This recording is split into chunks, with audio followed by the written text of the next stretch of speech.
Chris Drury could be on the hot seat. We tell you why on today's episode.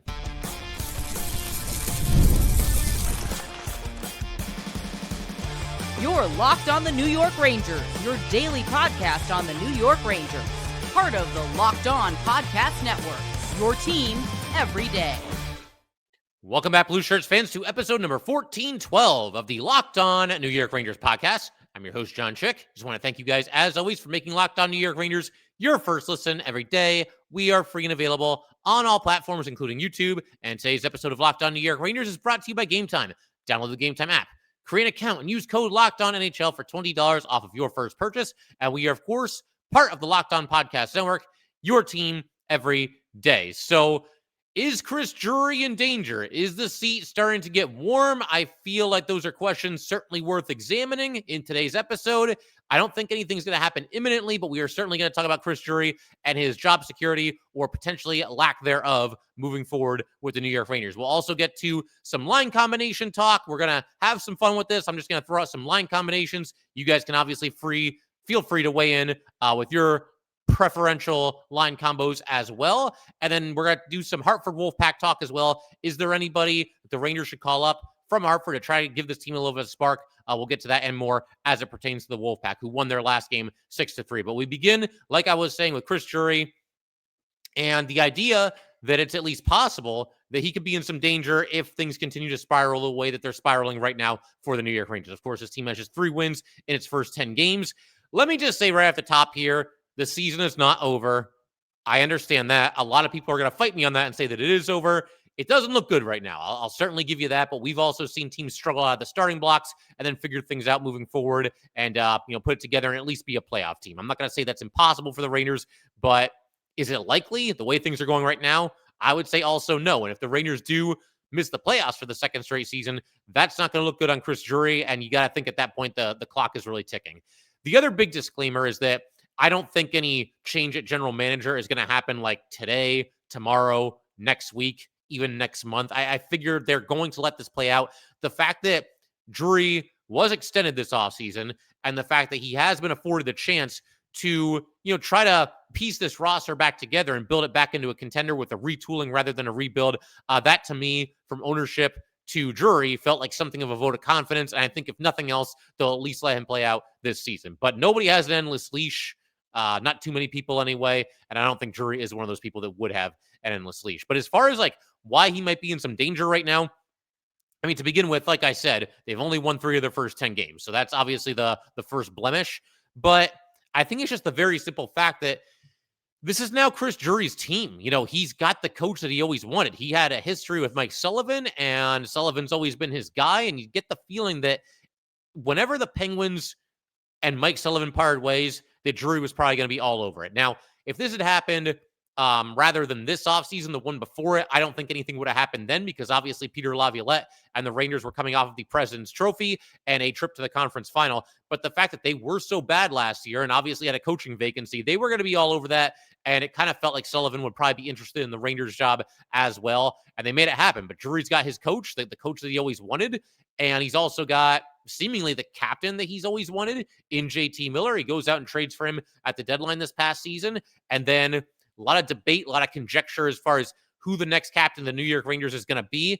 And it ends up being JT Miller. And you got to figure Drury obviously had a pretty big say in who was going to be wearing the C next for the New York Rangers. And he also, Drury, has been able to basically just get rid of players that he either never wanted or no longer wanted. Guys like Goodrow, Trouba, Kreider, Kakko, K'Andre Miller, Ryan Lindgren. You could maybe throw Philip Hedl in there too, although I think that was more about getting JT Miller than certainly it was about, getting rid of Philip Hedl. But the bottom line, he's made wholesale changes. He's made some pretty bold moves over the last year or so. That's one thing you have to give to Drury is he's not afraid to do big moves like this. But is it paying off? So far, the answer is obviously no. And when you look at this roster construction right now, it does have some pretty glaring weaknesses, some pretty glaring holes, not the least of which is that all it took was for one injury to Vincent Trocheck to occur. And now we've got Connor Sheary and Taylor Radish in the top 6 for the New York Rangers. And it's nothing against either player. I think they're both giving you an effort. Obviously, Radish had that hat trick a game or two ago. Sherry was on a PTO. Props to him for making the team despite that. But these guys are not top 6 players at this point. I mean, does anybody disagree with that? Maybe there's like some Radish truthers out there or a couple of Sherry truthers. And again, I have nothing against either player. But when you have those two both playing in the top 6, it feels to me like something is off. And maybe this isn't the best constructed roster that we've ever seen for this New York Ranger team. On top of everything I just said, there are players right now that are basically underachieving across the entire board here. And you could maybe put that on you definitely can put that on the players first.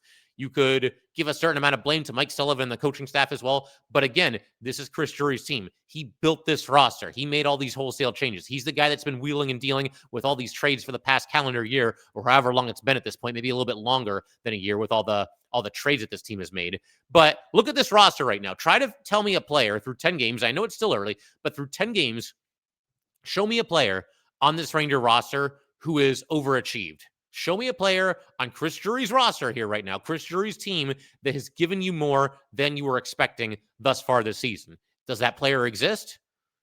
Matthew Robertson, maybe? People thought that he was basically a goner and he'd be on waivers and start the season in the AHL. He's been something of a bright spot for the Rangers. Igor up until maybe the last 2 games. I mean, Igor was having some really strong starts to begin the season. You could maybe even throw Quick in there, even though he's only played 2 games.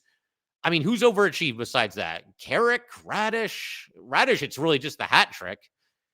And on top of all that, there's too many times where this just feels like a beaten, defeated team. I know Drury can't play for these guys. He can't throw on the skates and go out there and play. And he can't get them to play the way that he wants them to play. But this is his squad that he put together. And in just 2 seasons, under Chris Drury's watch, and again, we can debate how much of this is on the players, how much of this is on the GM, how much is on the coaching staff. It's on everybody at least a little bit. And the bottom line is, Drury has taken a roster that won the President's Trophy just 2 seasons ago to missing the playoffs last year to off to a bad start this year. Things looked okay in the first 6 or 7 games. I thought the Rangers were playing well and just not getting the results. These past 3 games or so have been pretty brutal to watch. And I don't even think it's really an effort thing. I mean, there are times where I feel like maybe they're getting outworked a little bit. So I guess it is something of an effort thing. But more than anything, it's just an execution thing. These guys are making mistakes, and they were defending well to start the season, and now they're not. The bottom line, everything that's happening on the ice, Chris Drury bears some responsibility because he put this roster together. These are his guys, and at least so far, it hasn't panned out. So when will Chris Drury be fired? Like should he be fired? Here's the thing with that. Again, I don't think anything is imminent, but I don't think, as I mentioned earlier, that Drury has an endless leash. And I do think Dolan actually does care about the Rangers, maybe not as much as he cares about the Knicks, but he does care about the Rangers. And Dolan clearly has his flaws, but I do think he at least cares a little bit. He's also known to not have a whole lot of patience, although he does seem to have quite a bit more patience with Chris Drury than he's had with a lot of different GMs, a lot of different coaches, et cetera, et cetera. So we'll see. But I just don't know how many more, I don't want to say excuses, but like how many more reasons Chris Drury can possibly give Dolan as far as why this team is not performing, why they're not winning. It's been 4 years with Drury. He's in year 5 as the GM. Ownership basically took a leap of faith, making him the GM after they moved on from Gorton and JD. And I'm not somebody who just blindly hates on Chris Drury all the time. When he does something well, when he has a good day, when he makes a good move, I'll give him props for that. I still think his crowning achievement is the trade deadline, the year that Gerard Gallant was in his first year with the Rangers. You pick up Vetrano and Kopp and Braun and Mott, and all those guys fit in very well. He did a great job that year with that. But the last year and a half for Drury, it's been pretty rough. And sometimes you need a new direction. You need a new vision. You need a new voice. You got to freshen things up a little bit. That could come in a lot of different forms. It could come in the form of the Rangers selling off pieces at the trade deadline if they're not in contention with it. If they're not in contention, they should absolutely do that. It could also come from some changes behind the scenes as well. Now, Drury did sign a multi-year extension with the Rangers this past offseason. They never actually disclosed how many years it was for. They just said it was a multi-year extension. I don't think that would necessarily, that doesn't mean he can't be fired, of course. They can still fire him. Would they do that and eat the money? We'll see. I feel like they would. I mean, they did just pony up the dough to make Mike Sullivan the highest paid coach in NHL history. So I don't think they're going to get too hung up on Chris Drury's salary or anything like that. We'll see. The other interesting wrinkle here is if Drury was to be fired, and I do think he will be. If the Rangers sputter and they're in a tailspin and they miss the playoffs again and they basically play the way that they've played these last 3 games the rest of the season, I'm not giving up yet, but if that does happen, you got to figure that's probably going to be it for Chris Drury, which also creates an interesting situation because they just hired Mike Sullivan, right? So I don't think they'd fire Sullivan after just 1 year. I mean, not even the Rangers would do that, right? So you'd bring in a new GM, and that new GM would probably have to inherit Mike Sullivan, and they would just have to figure out a way to make it work, which, I mean, again, you could do that, but you just don't see it really happen that way all that often in sports. Usually when it's a new GM, it's a new coach as well. And we've done a bunch of Drury-centric episodes. We'll do a few in the future as well. We'll take a deep dive, a look at all of his trades, all of his free agent signings, all of his extensions that he's given out, et cetera, et cetera. We'll do that in the future. But, for right now, I think it just made sense to kind of take some inventory here and address the very real possibility that by this time next year, Chris Drury might no longer be the Rangers general manager. I know a lot of people are going to be celebrating that. To me, I mean, if they play as poorly as they have, then yes, it's time for a change. And I would definitely get on board with that as well. To me, though, the whole situation is just sad. I mean, for the Rangers to go from where they were just 2 seasons ago to what they did last year and seemingly where they're headed again this season. And again, we'll see. The story hasn't been written yet, but it hasn't been good thus far. So we'll see how everything goes. But obviously, Chris Drury, a lot on the line for Drury this season. In just a second, we're going to shift gears a little bit. We're going to take a look at the Ranger line combinations, or more accurately, the line combinations that I would like to pitch. I think you can try to change things up a little bit and try to give this team a little bit of a spark. We will get to that in just a second. All right, we just want to take a minute to let everybody know that today's episode of Locked On New York Rangers is brought to you by Gametime. Hockey season is here, and nothing beats being inside the arena for those opening games. But let's be real. Getting tickets can be a total headache. Between waiting in queue, surprise fees, and prices that jump right before checkout, it is easy to get frustrated when all you want to do is cheer for your team.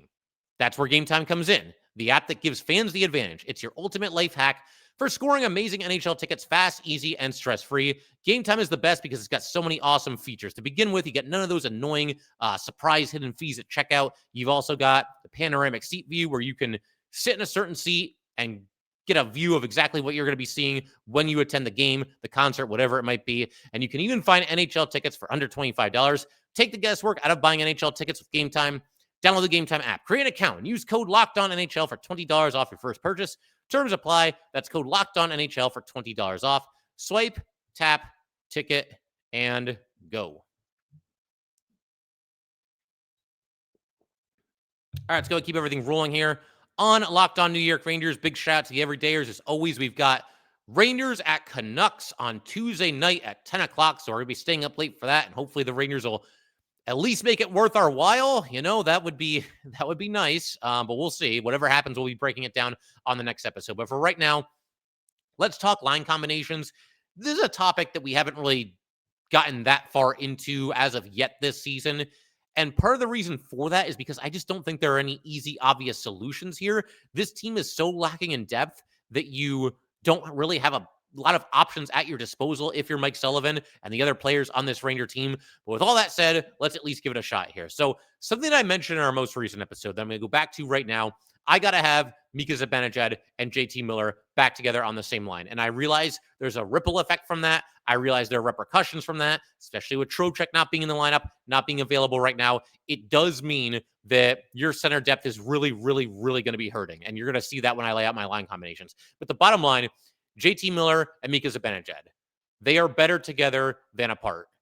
At the end of last season, Mika's game took a massive jump forward the second half of last year when he was on the wing with JT Miller. And at the start of this season, the two of them, again, looked pretty good together. I mean, Mika was snake bitten a couple of different times, but that line seemed to be clicking. And ever since they've split them up, I feel like they've both taken a step backward. And maybe JT Miller is playing hurt. That's a whole story in and of itself. But they just haven't looked the same since they were split up. So I got to have them back together. And as far as that's going to hurt the rest of the lineup, the rest of the lineup wasn't doing anything anyway. So we might as well have at least one nice thing here. We might as well at least have one thing that was working. I understand your concern, and you can certainly make a strong case for keeping them apart. But for me, I got to have them back together because, again, at least that was something positive for that team. So that's 2/3 of your top line. We'll put Lafreniere on the top line as well on the left wing. I know we just keep bending over backwards to try to make life better for Alexis Lafreniere. He moves up the lineup. He gets more ice time. He's on the top power play. He's with this guy. He's with that guy. But I've said in the past, and I'll say it again, I do like the chemistry between Mika and Lafreniere. They've never really gotten an extended run together as line mates. And I feel like when they have in the past, they've been pretty much in lockstep together. And on top of that, Lafreniere, I mean, his work ethic has been called into question, I think, by a lot of Ranger fans who've been watching these games. It's a lot more difficult, I think, to slack when you're on the same line as JT Miller than if you're not on the same line as JT Miller. So that's my reasoning for the top line. Second line, left to right, we're going to go Panarin, Laba, and Cooley. And again, this goes back to what I was just talking about.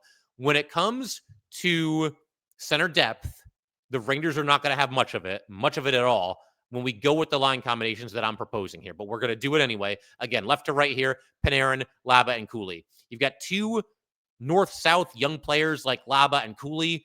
They'll both play physical, Cooley especially. I feel like that could kind of be an interesting compliment to Panarin, who obviously is, obviously a very talented player. And I also feel like nobody could use the Panarin bump more than Will Cooley. First of all, let's just hope that the Panarin bump is still a thing, because Panarin hasn't exactly been off to the best start of his career either. But I feel like you got to try to get Will Cooley going a little bit. Will Cooley's coming off a really nice season for the Rangers last year. A lot of us were really bullish on him coming into this season, and it just hasn't come together. He's got 2 points in the first 10 games. So the idea of maybe Panarin, setting up Cooley for some good looks at the net, I do like that for sure. And Panarin has been able to make it work with anybody over the years. So let's get the two of them together. And center, almost by default, it has to be Noah Laba. And that's a big assignment for a rookie fourth rounder who's just getting his first taste of NHL action. But that's what we're going to go with here. Third line, left to right, we're going to go Brian Hoffman, Adam Edstrom. We're going to put him at center, and we're going to put Brett Berard at right wing. We're calling up Berard from the AHL. So where do we start here? So Berard is going to be in for Parsonen. Parsonen's going to be a healthy scratch. I know he scored a goal not that long ago, but oh well. We got to go with the young guy that has some upside here. The reason I like this line is there's a lot of, shall we say, youthful exuberance here. This is a very young line, okay? Hoffman's just getting started. Berard's just getting started. Edstrom even too. I mean, by comparison, Edstrom's like the grizzled veteran of this group here.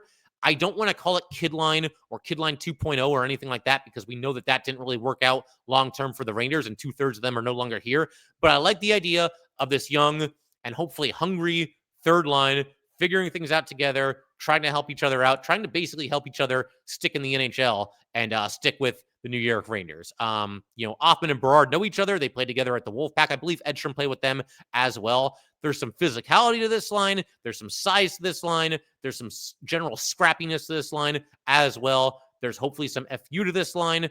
We will see if they ever put it together, but that's my third line. And do I think the Rangers are going to call up Berard before the next one? I do not, but here's hoping. And look, I know I should mention this too. I know some people are going to say, oh, Brett Berard, you do realize he's played 4 games and only has 1 point, right? In actuality, he's played, I think it's now up to 6 games with the Wolfpack. And yes, he does only have 2 assists, and he's a -5 at this point.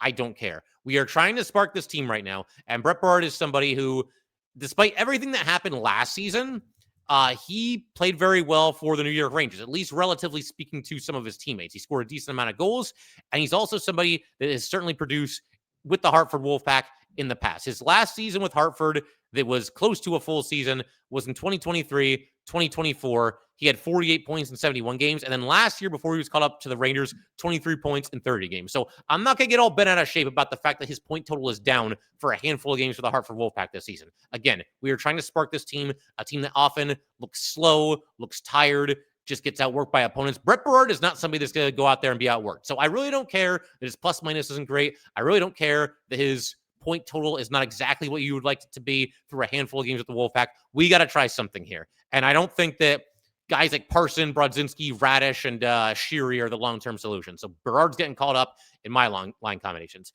If you want to do something different in your line combinations, be my guest. And I genuinely mean that. Leave them in the comment section. I'll check them out later. Let me know what you're thinking and why you put who with who. I'd be very curious to see some of those answers. So anyway, mini rant over. Fourth line, left to right, we're going Radish, Carrick, and Sheary. I know that like Radish and Sheary don't really scream fourth line players, but you know what?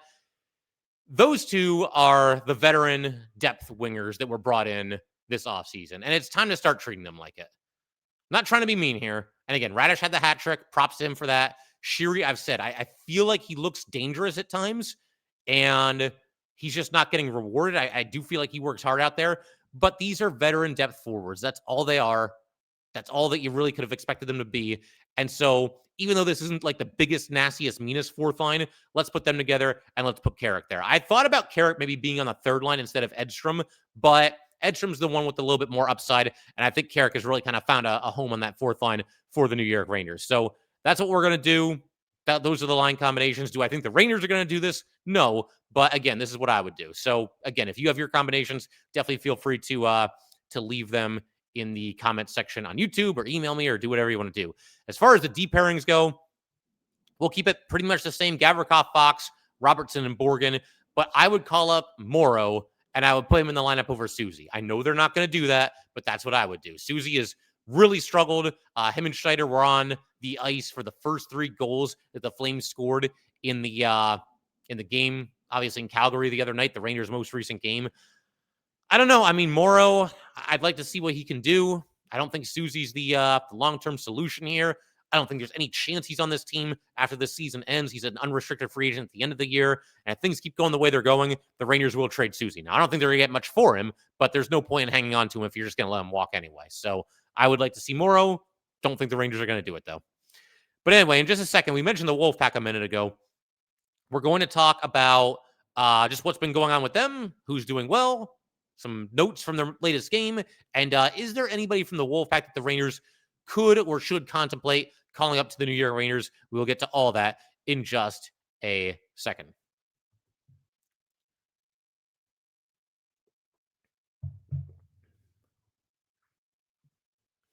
All right, let's go ahead and keep everything rolling on Locked On New York Rangers. We'll close out today's episode here with the Hartford Wolfpack. They started 0-3 this season. For everybody that needs to be brought to speed here, they have since won 2 of their last 3 games, so they now stand at 2 wins and 4 losses. They have beaten the last place Springfield Thunderbirds for each of their 2 wins, and the Wolfpack are currently second to last in the 8-team Atlantic Division with the record of 2-4. They had been held to 2 goals or less in 4 of their first 5 games, so it does sound like producing offense, scoring goals has been something of an issue for the Hartford Wolfpack. Does that sound familiar to anybody? Yeah, probably should. But yeah, that's been the case. But most recently, they explode for a big 6-3 win over the Springfield Thunderbirds on Saturday. You had a goal and an assist for Gabe Perreault, Blake Hillman, and Bryce McConnell-Barker. You had 2 assists apiece for both Brett Berard and Jackson Dorrington. Dylan Garand only faced 15 shots. He turned aside 12 of them, and he obviously got the win in net.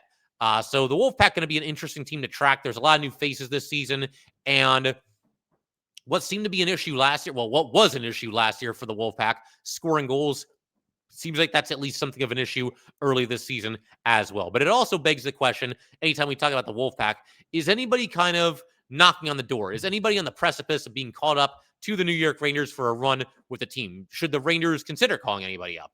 And I know a lot of people, right away, your mind is going to go to somebody that I mentioned just a minute ago, that, of course, being Gabe Perreault. Right now, I'm still not there. I've been more tempted in the last week or 2 for the Rangers to call up Gabe Perreault than I had been before that. But I'm trying to remain steadfast with this and consistent with this. I do like the idea of Gabe Perreault getting a chance to develop in the AHL with the Hartford Wolfpack. As we've mentioned many times, the Rangers have rushed guys to the NHL to results that are shaky at absolute best, right? And so for that reason, I know Gabe played 5 games with the Rangers last year. I like the idea of him playing with the Hartford Wolfpack, getting a little bit more seasoning before he gets called up. And on top of that, the Rangers are kind of falling apart right now, and I don't want to throw all that onto the shoulders of Gabe Perreault, right out of the gates. No pressure, kid, but just fix our franchise, He'll be up sooner or later. We will see Gabe Perreault this season. I have next to no doubt about that, especially if things keep going as poorly as they are. Sooner or later, Gabe Perreault will get the call up. But I'm not quite there yet for Gabe Perreault as it pertains to him getting called up to the NHL.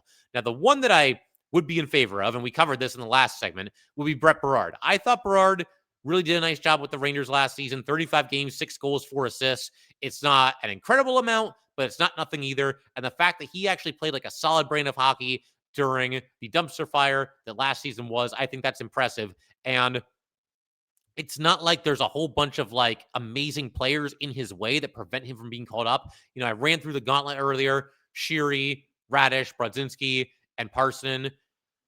I mean, do all 4 of those guys need to be on the lineup on the roster over Brett Berard? I know that you might have to like waive one of them or trade one of them to make a spot for Berard, but you could do that.